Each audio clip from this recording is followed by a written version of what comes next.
John Levy. I work for Host Gallery, where we're currently putting on an exhibition of Judah's work on Shattered Dreams.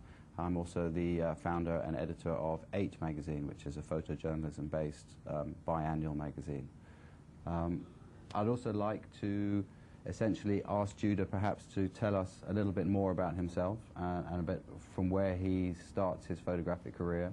And then what we're going to do is we're going to go into a couple of slideshows, and we're going to talk about the techniques of photojournalism versus news photography, and how this book, as a collection of some 20 years, 25 years of work in Israel and Palestine, has come about, and where that stands perhaps in today's photography and in relation to Judah's work as a whole. So just to begin, I'm going to just ask Judah to give me a little bit more background as to where he kind of comes from as a person. I know that in our press release we talk about him being an American, living in London, and at some stage living in Israel, and also fighting for the Israeli army, and then subsequently becoming a photographer. So could you tell me how that all came about? Yeah, well, to put it in chronological order, I was born in Israel in 1949 and moved to the States when I was 6. I grew up variously in Philadelphia and New York City. Went to university in Boston, and when I graduated in 1971, this was at the height of the Vietnam War, found myself having been drafted into the American Army, along with a lot of my friends deciding that this is certainly something we didn't want to do. So we were faced with the decision of either going to Canada or Sweden in order to avoid the draft. And it was at that point that my parents, in their wisdom, suggested that I had an option that a lot of my friends didn't. I could go back to Israel, and I'd have to serve in the army. I'd have to do my national service. But at that point, 71, things were pretty quiet, and I decided that that's what I would do rather than go to Canada or Sweden. So I went back to Israel, went into the army, and got caught up in the Yom Kippur War in 73. Got out of the army and went to work for the Jerusalem Post as a photographer. That was my first job in photography. Stayed at the Post until 78, which is when I came to London, and then started to work for the Sunday Times, the Observer, Sunday Telegraph. Along the way, with 7 of my colleagues, founded an agency called Network Photographers, which for 25 years, before it finally folded, was really quite a remarkable experiment in collegiate photojournalism. I mean, this was a group of photographers who were dedicated to maintaining the highest standards of photojournalism, and along the way, the agency really developed a phenomenal reputation for itself. I think one of the things also today, and now I'm sitting here. One of the things that's quite pertinent about that is the forming of the agency is also a way of perhaps developing one's own photography within a group of colleagues, with peers, friends. Yeah. We'll talk a bit later perhaps about how things have changed, but I think that's a very, stop me if I'm wrong, but that's a very important part of that process of at that time for you in photography. Absolutely. It, for all of us who were involved in setting up and running the agency, it was, you know, aside from the business aspect of running an agency, it was an experience that actually shaped the way we took our photographs. It was a very nurturing environment in which we could show each other work in progress, discuss with each other in a completely open and transparent way our story ideas, where our work is going, if we're up against a particular brick wall in a piece of work that's in progress. You know, there were a wealth of ideas coming from the other members in the organization about how to break through that wall. It was a way of shaping our photography. Sure. Yeah. I mean, at the time you were also doing mostly newspaper magazine assignments. When was the first or the most significant beginning for you for working in Israel for the British press? Probably 82, with the Israeli invasion of Lebanon, the first Lebanon war. I was working for the Observer then, and the picture editor at the time, Tony McGraw, you know, to his credit, just kept me out there basically for 3 years. Right. I mean, you know, obviously I was commuting back and forth, but between 82 and 85, you know, he just sunk a whole chunk of his budget into having me cover that war. Right. And did you know then that that would be in the future kind of a specialism, kind of a region that you concentrate on, apart from your previous knowledge and background? And I always knew that I'd be covering that region because it was something obviously that was very, very close and personal to me. I mean, I never really regarded taking photographs in Israel, the West Bank, Gaza, Lebanon, Jordan, anywhere in the region. I never really regarded that as a newspaper or a magazine assignment. I just regarded it as a kind of continuous personal journey of exploration, trying to find answers to myself about what's going on in the culture that I was, you know, that I was from. You know, I was just in a very fortunate position that there were people who were prepared to pay me, you know, to finance that personal journey. But you know, what was driving me to take the photographs was more of a personal interest in what was going on than, you know, any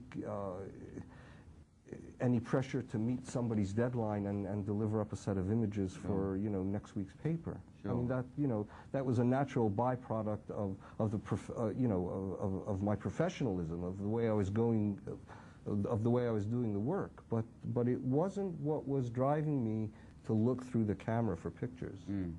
Well, what we're going to do is we're going to look at a very short slideshow of, we're going to choose one subject as an example. It's obviously a major part of the recent history or the larger news events that one would have heard about in the last 20 years from Israel and Palestine.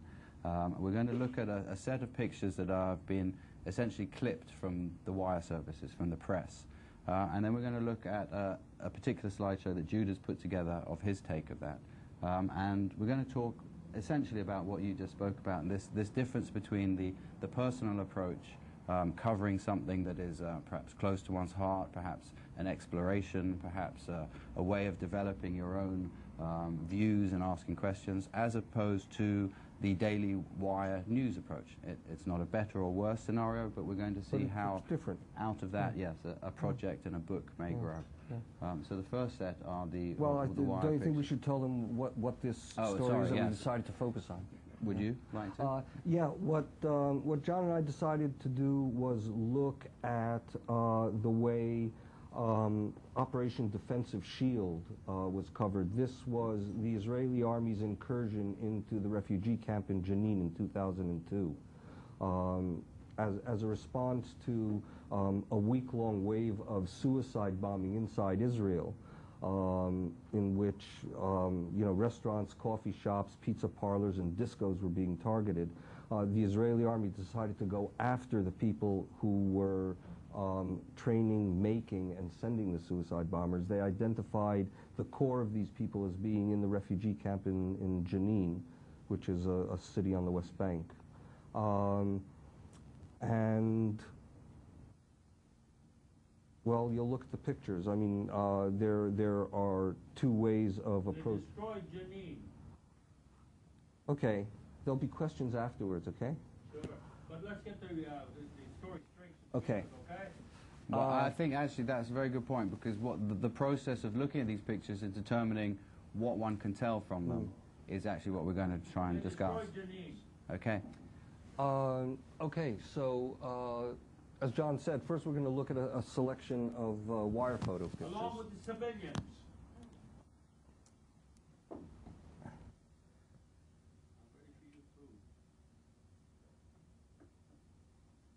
Okay. So these are the raw pictures that we've just culled from the wires over the past couple of weeks that are on record from those days following the invasion or the operation.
Okay. Oh, yeah?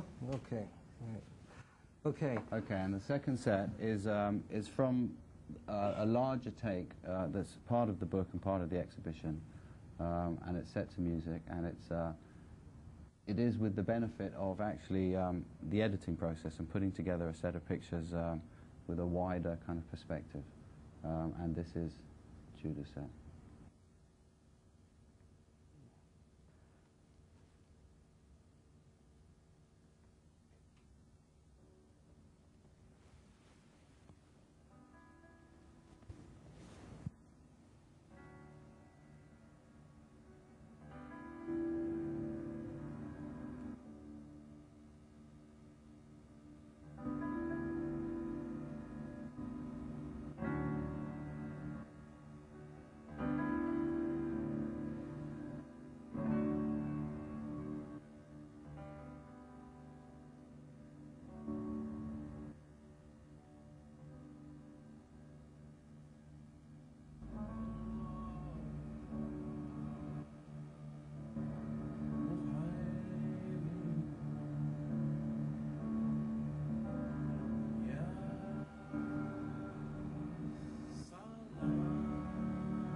Now, Judah, Yes. can you maybe tell me what it is that a newspaper or a magazine would be looking for in commissioning their own photographer to cover an event as opposed to working with a wire service photographer?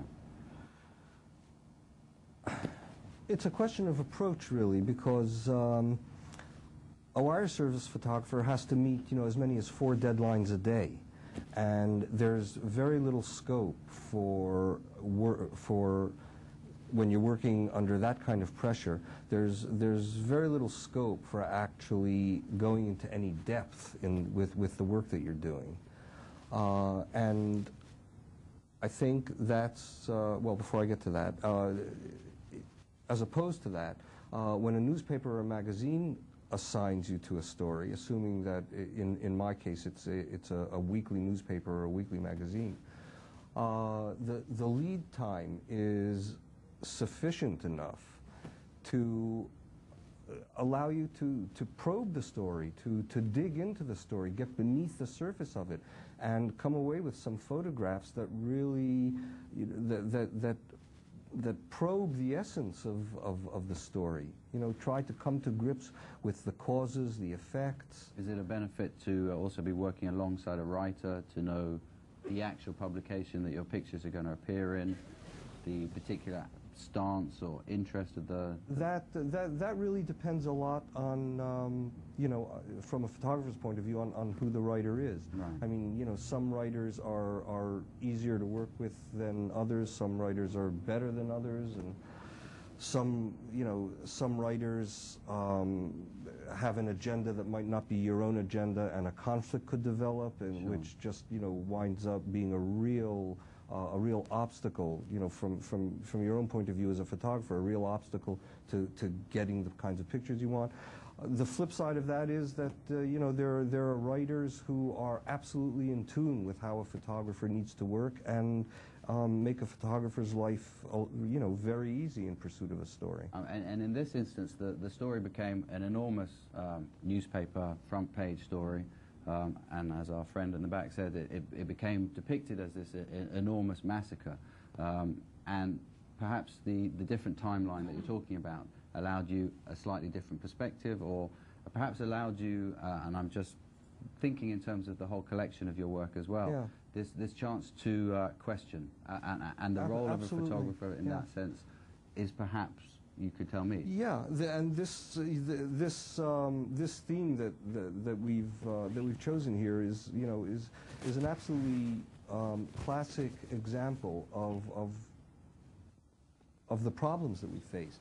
The wire service photographers were responding to headlines that their editors were seeing, that they were responding to reports that their editors were receiving of a massacre having occurred inside the refugee camp.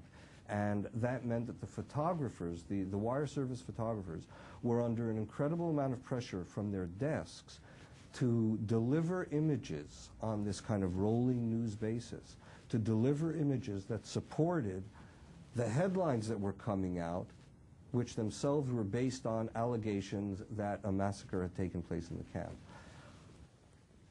The luxury that a photographer working on a much longer deadline had at the time, was that having heard these same allegations, that the photographer working on a longer deadline could actually conduct a sort of investigation of his own through his camera, and try and get to grips with these allegations.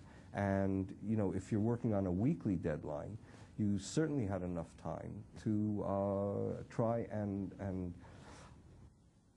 find your way through this fog of allegations, rumors, unconfirmed reports, unsubstantiated reports, and try and get to the bottom of it all. And as with this story, it was actually a number of weeks, and it was probably actually played out on page 15 or 16, when other further reports, and we discussed before, you said there was a Scottish forensic expert. And I don't want to get too much into the nitty-gritty of this particular story, but the purpose I'm interested in here is how a photographer as an independent who is commissioned to photograph a story, how they can act, or what is expected of them, what is the role of a photojournalist in this position, and there are different degrees of news photographers, feature photographers, magazine photographers. And I think that also then tells us a little bit more about how the book and the collection over 20 years comes about. It is an enormous process in editing. And perhaps you could talk about how the editing process on the day, on the weekly, how that contrasts with pictures some 10 years later, and the difference one goes through for that. There's, I mean, a lot of questions in there. I mean, on a weekly basis, one's editing for a magazine deadline and trying to put together a feature story with a wider perspective. You know, for a publication that's working on a weekly deadline has a whole week's worth of pictures from an event to look at, and can actually, you know, can choose a picture that deals more with ideas behind a story than with particular headline-grabbing aspects of a story. The headline-grabbing aspect of an image is something that daily newspapers and you know, daily newspapers have to deal with. That's pretty much what they're limited to using. This kind of spot news image that simply reflects you know, one small idea out of what happened, out of the sum total of the event. But on a weekly deadline, you can actually look at a whole week's worth of images that have come out of a story, and how does that try and choose something that's a bit more iconic. Sure, and in that sense, how does that play out in editing the pictures some 20 years later? And creating a book out of them? What I was trying to do with the book was look for those iconic images out of all of the stories that I had covered over 25 years. Look for precisely those iconic images out of the stories that, when edited together,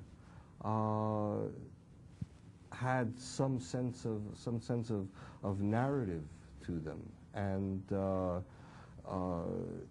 what I decided to do very early on was just abandon the idea. Having identified these iconic images, it was then a question of how do I present them in the book, chronologically, which is the most obvious way of doing it, or is there another way? And it was this other way that intrigued me, the random approach. What I tried to do was find pictures that, regardless of when they were taken, worked in a very interesting way, juxtaposed with each other. Pairs of pictures that, juxtaposed to each other, played with ideas of irony, the contrast in different situations. Yeah. It's basically about juxtaposing images. That was the guiding editorial philosophy behind the book. And then throughout the whole book, it tells one unfolding story as well. It's more than the sum of each picture. Yeah, it's more than the sum of the parts. It's what as a whole. What I noticed when I was finished with the process, what I noticed was that it's relentless. It's relentless and it's futile. The underlying message coming from the sum total of the body of work was that this is a conflict that is just wrapped up in a kind of futility and relentlessness. And I thought that was absolutely, in terms of my own analysis, I thought that was absolutely right. And the conflict was basically telling itself in this sequence of pictures. And could I ask a question just sure. for clarity?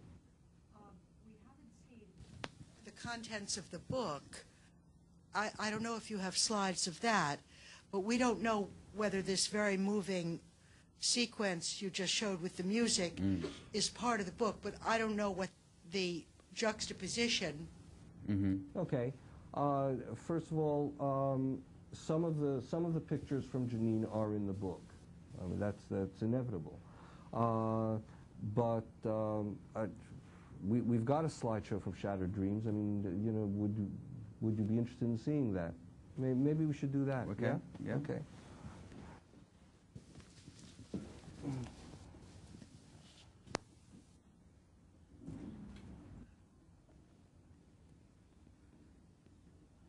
Where is that? Hold on.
I'm just going to ask two quick questions, and then we're going to turn it over to questions from the audience.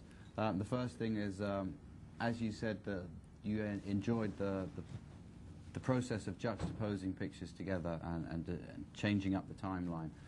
One of the things that's probably more obvious from that than the Jenin one is that also, Judah, you also had as your goal a balance between both sides. Obviously, there are more than one side. There's more than one way of covering the Israel-Palestinian conflict. I don't know that I intentionally strove to find you know, a mathematical balance. I mean, it's not, you know, 50 pictures from here and 50 pictures from there, but in playing around with this idea of juxtaposition, what I discovered was the pain and the futility is something that is shared by both sides of the conflict. There isn't one party that, you know, can claim ownership to all the pain or all the futility, and that's something that, because I passionately believe, you know, as a piece of political analysis, it was something I was very relieved to see happen as a natural result of the editing process of putting the book together. Sure. That the pictures, in fact, mirror exactly what I felt so deeply about the conflict itself. Sure. And taking that on, the title itself, Shattered Dreams. 2 weeks' time, the State of Israel celebrates its 60th anniversary. Is this the way you would like, the sentiment you would like to leave people with from the past 25 years? Yeah, I'm very clear about the feeling that that the stage we're at now is a stage of shattered dreams. That both sides have dreams that have turned into nightmares. And the question is, you know, from both sides, how do we now move on and try and resolve the conflict so that we can let go of all of this pain and futility and, you know, achieve some sort of reconciliation? Sure.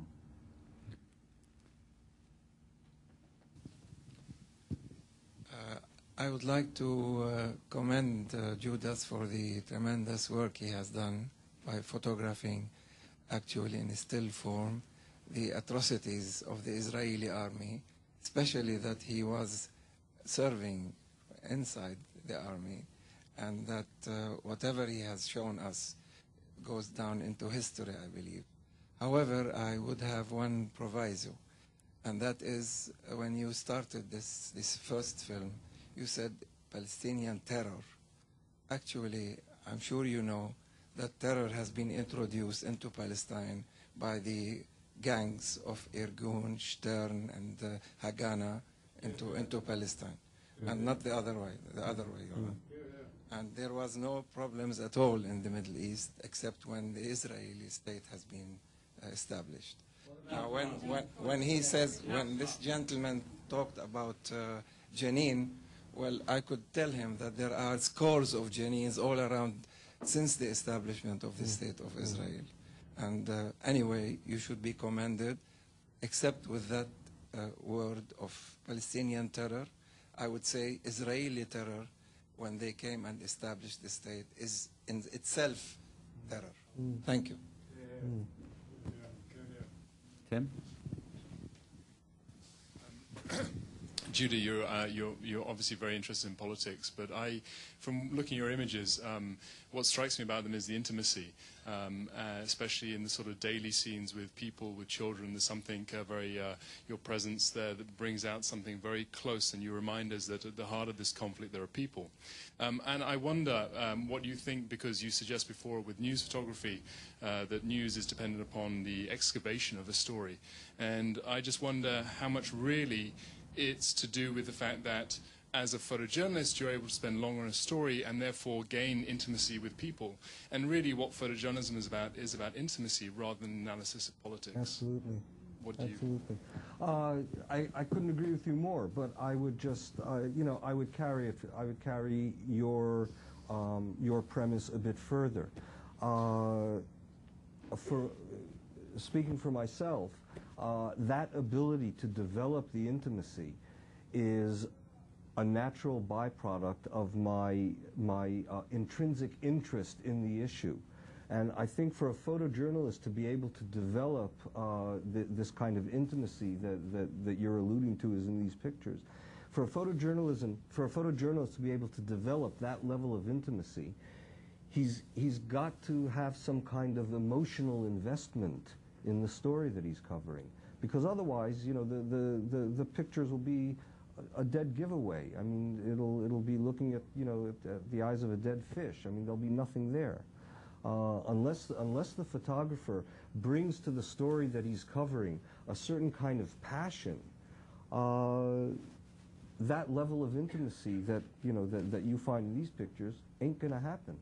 You know, unless the photographer finds a way of connecting with the people, and the passion that he brings to the story is this connector, this kind of intimacy will never happen, because simply the people that he's photographing will not let that photographer into their lives. So he won't have access to those kinds of pictures. He won't have access to those moments of intimacy, to those levels of intimacy. I'd also like to perhaps suggest that it's also not necessarily the photographer's role to solve someone else's situation, or to come away with some definitive conclusion. No. In order to kind of get to that point, it's about wanting to know, it's about questioning, yeah, and the most one can expect in this sense, that it's a very passionate subject, is to question, is to leave pictures that have the question to them, and then it's up to other people to decide their role in their lives. Yeah, these, you know, I don't see my function as someone who is sent out to come back with answers. I don't see my function as providing answers. Quite the contrary, I see my function as someone who's there to ask questions, and I want to take photographs that ask questions and force the people who look at the photographs to ask questions of themselves, to question their assumptions, to question their preconceived notions, and try and break out of this kind of rhetorical impasse that, you know, that so many people are just trapped in. You can only do that by, you know, by a process of self-questioning, and the same thing applies to a photojournalist.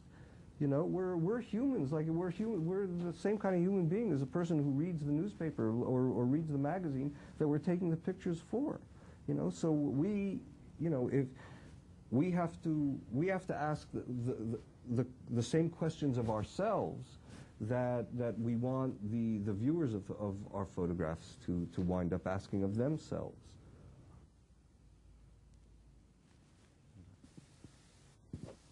Hi, thank you for your presentation. You mentioned that you got caught up in the Yom Kippur War. Could you elaborate on that and how that experience shaped your work as a photographer, please? Wow. Elaborate on the experience? I mean, you want to know what I did? Yeah. I was a demolition expert. I was trained to use explosives, and I ran around blowing up ammunition dumps, railway lines, missile bases. I was in the south. I was on the Suez Canal, and then crossed over into Egypt in the war. How did it shape my photography? Not in any direct way.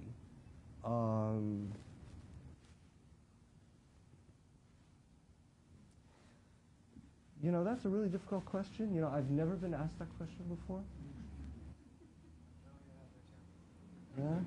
Yeah.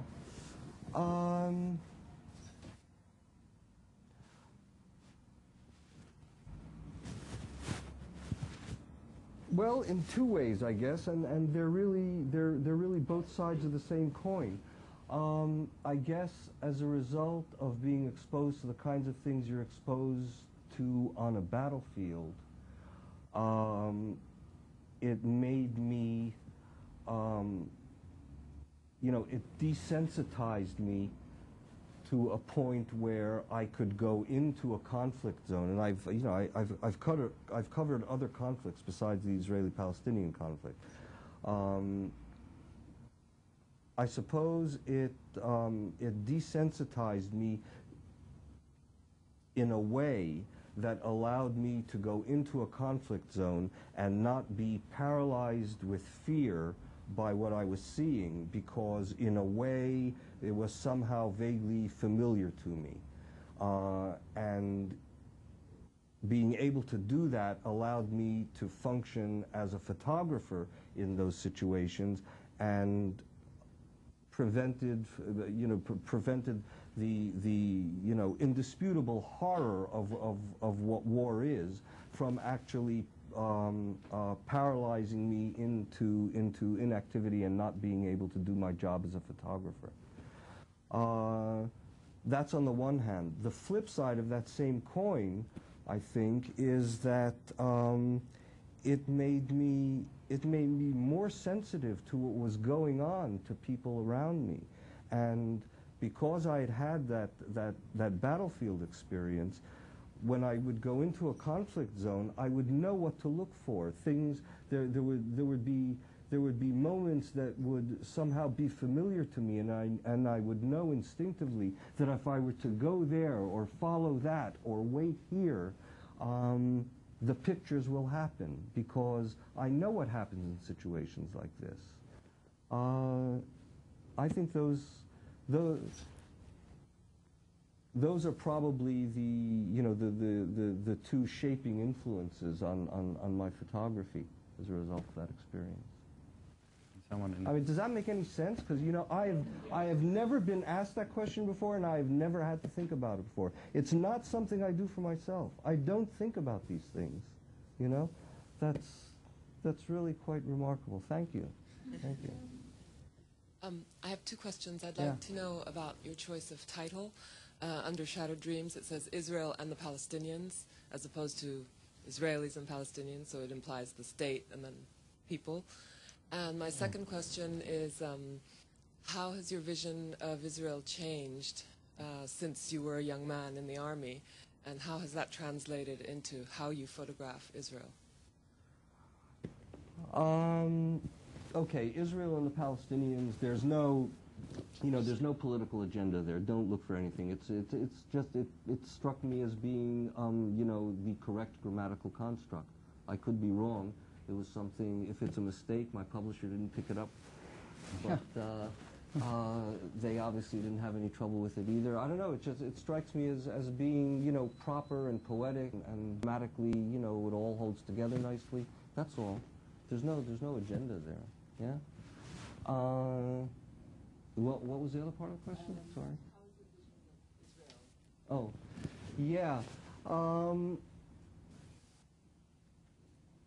There are really two, in my mind, and for myself, there are really two Israels. There's the Israel that I was born into, the Israel that I grew up with, not necessarily in, because remember I told you I left when I was 6, which is pretty little. But the Israel that I grew up with, at home, the Israel that I visited with my parents as children, and leading up to the Israel that I returned to in 71, and the Israel in whose army I was in. There seems to have been a kind of seismic shift, and I think that seismic shift shaped another Israel. That seismic shift was the arrival of the Likud years, the Begin years. It's almost analogous to to what happened to Britain when Margaret Thatcher came to power. I mean, she completely reshaped Britain, and Begin and the Likud party completely reshaped Israel. in a way that, in the same way that there is nothing we can do now about taking Britain back to where it was before Thatcher's arrival, there is really nothing that can be done to undo what the revisionist revolution has done to Israel. And that's the second Israel for me. Begin and everything that followed on from that. And where do you see that going in the... Where do I see it going? Listen, who knows where it's going? I mean, it's there's just no way to tell. There's no political leadership anywhere on the landscape in any of the parties. There's no political leadership on the other side as well. I mean, the Palestinians are facing the same crisis of leadership that the Israelis are, and where this crisis will go is impossible to tell, because there's nobody to point to as a kind of shepherd to take their respective flocks in a particular direction. Everybody's in the same boat right now, where everybody's just kind of wandering around in this arid emotional wasteland. It's not going anywhere. Has it changed the way? I mean, do you photograph Israel differently? Yeah, I think what I photograph, and I hope that you see this sentiment in the photographs. I mean, what I photograph is my anger. I mean, this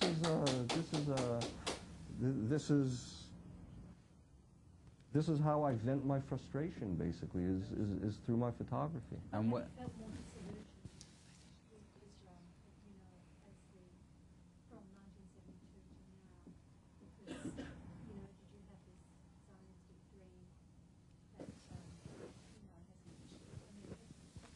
As I can tell, it's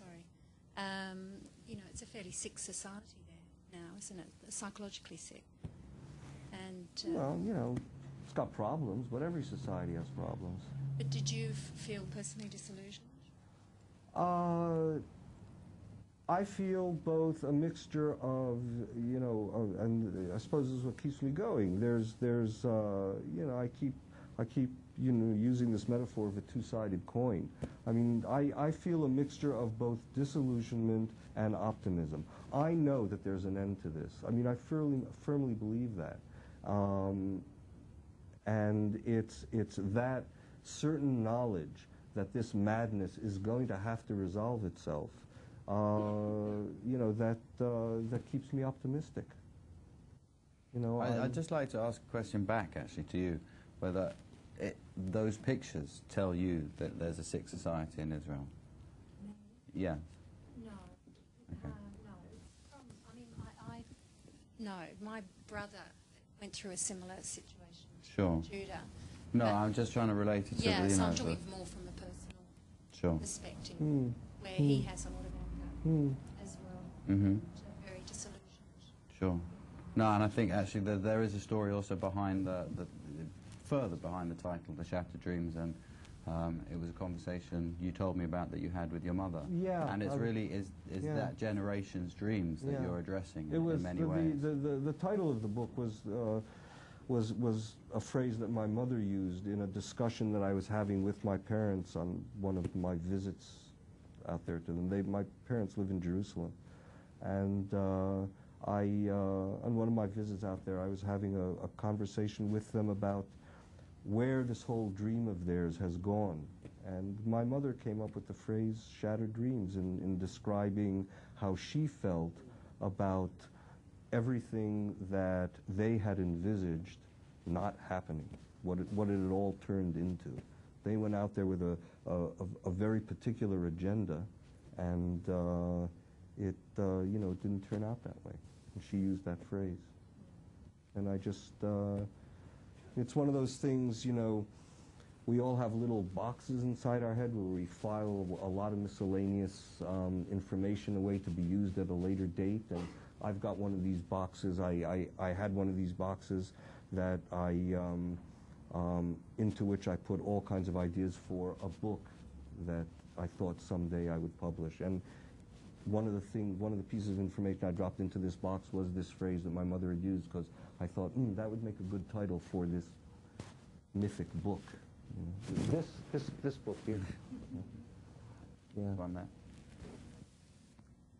I wanted to ask you how your photos are received in Israel, specifically pictures such as the ones you took in Jenin, and these pictures that you've exhibited in Israel, and also did your style of photography change after you left the Jerusalem Post, or are these kind of pictures something that could also be published in the Post? Yeah, that's a very good. I'll take the second question first. I mean, that's actually why I left the Post and left Israel.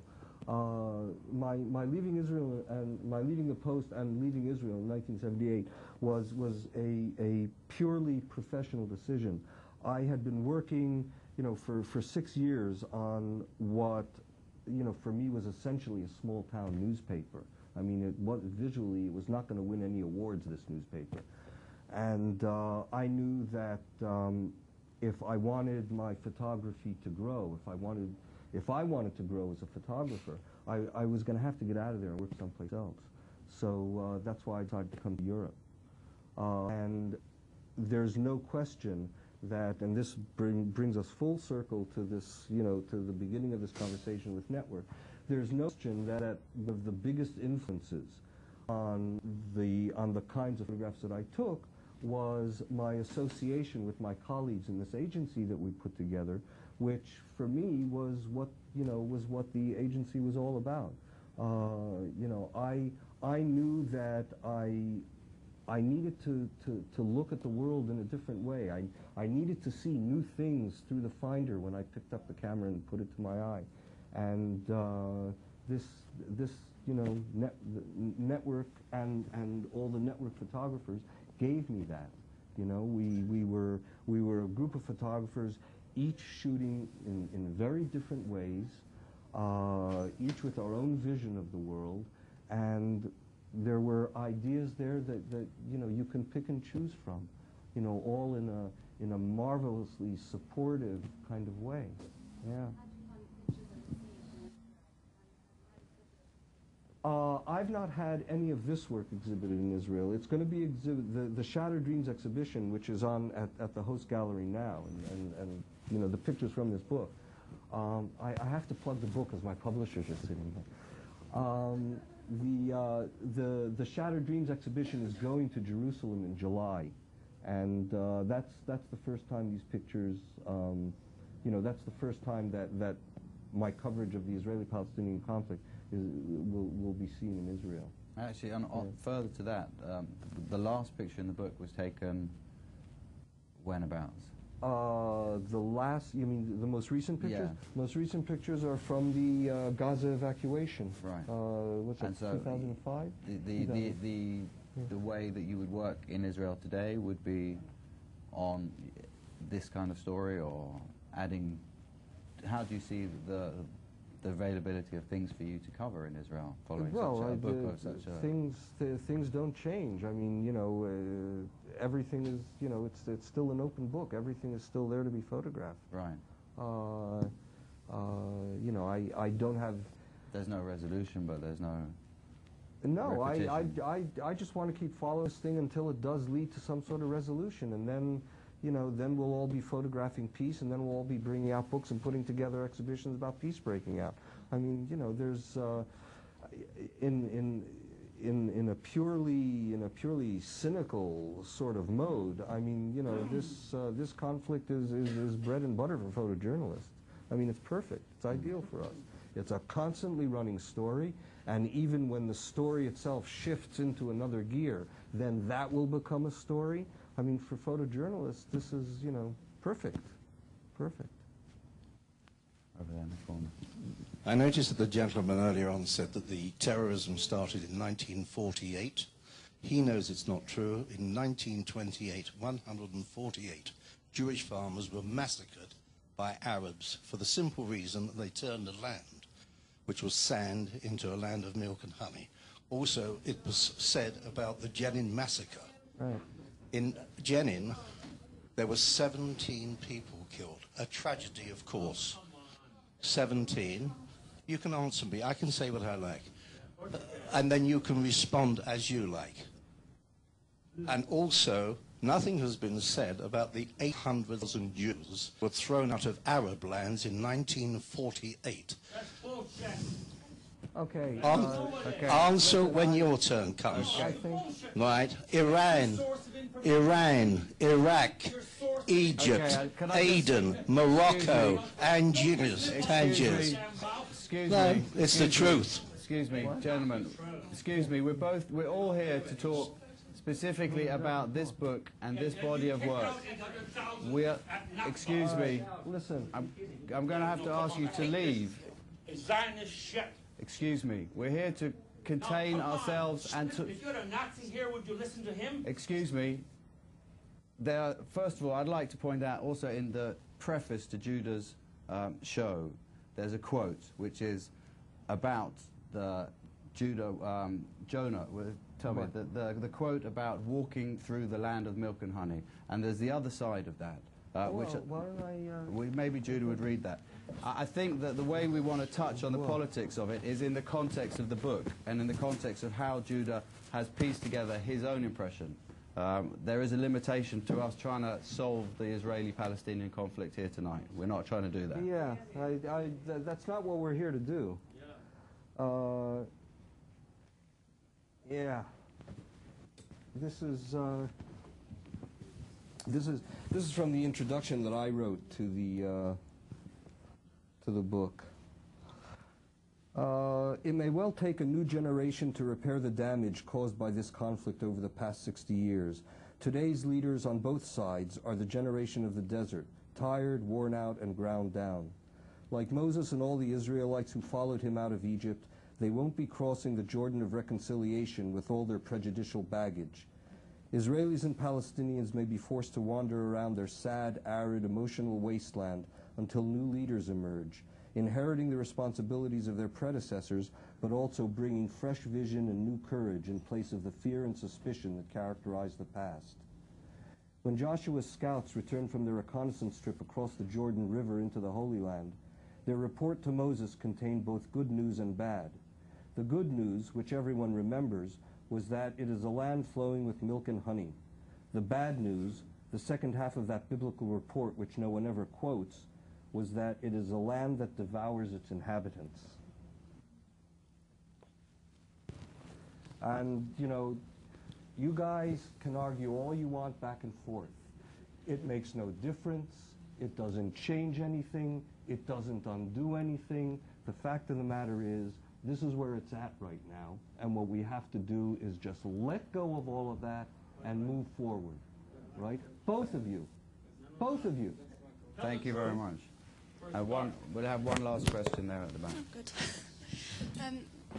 I just want to pick up on your point earlier about war being bread and butter for photojournalists. I'm just wondering that in creating movies, or certainly in writing screenplays, the sort of theory is that you should really focus on two of three things that you know well, either the plot, characters, or the setting. And I just wondered if, in some respect, that constrains photojournalists' work in terms of, I mean, your plot is often war, your characters, your setting is often the Middle East, and characters I'm not so sure about, but, you know, could photojournalists quite easily turn and change their specialism to peacetime, or do you think is this as easy as that, or is your specialism now around two of those three things? No, I don't think I don't think that the two ideas are mutually exclusive. I don't think that if you do one thing, you can't do the other. First of all, because I don't think life is like that. Second of all, because we have a skill that can be applied to a variety of different situations. And thirdly, because anyway, photojournalists are notorious for breaking rules, and we can figure out a way of photographing something. I mean, it's not rocket science, as they say. But it's not your specialism, though. Middle East and war, would you say? Specialism? I've photographed on assignments in places outside the region. I mean, I photographed in the Far East, I photographed in Africa, I photographed in Grimsby. I mean, that's pretty exotic. You know, I don't only photograph in the Middle East. You know, I shot one of my favorite stories, one of my personal favorite set of pictures, is a set of pictures that I shot in the American Southwest against the backdrop of the 2000, you know, the American presidential elections in 2000. I mean, I spent 2 weeks in a town called Utopia, Texas, and the pictures that I came away from there are some of my favorite all-time ever pictures. You know, so it's not, and there's nothing happening there. It's a town with 250 people. Absolutely nothing happens in Utopia, Texas, and these are pictures of absolutely nothing going on, you know, and I'm in love with them, you know.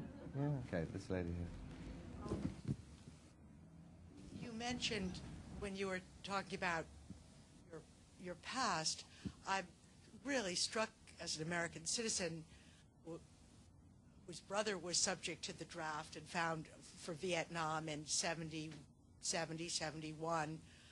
I think it's so ironic, and you touched on this, that you resumed your Israeli citizenship only to find yourself a couple of years later in the 73 war. That's I mean, God's idea of a joke.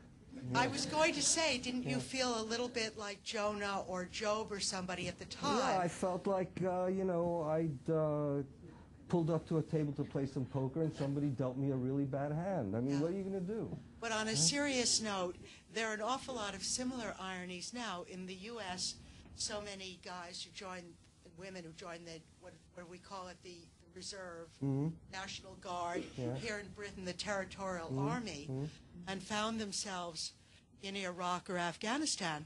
And it seems to me, it only occurred to me now listening to you, nobody's paying much attention to the feelings of those soldiers who, in effect, were effectively drafted.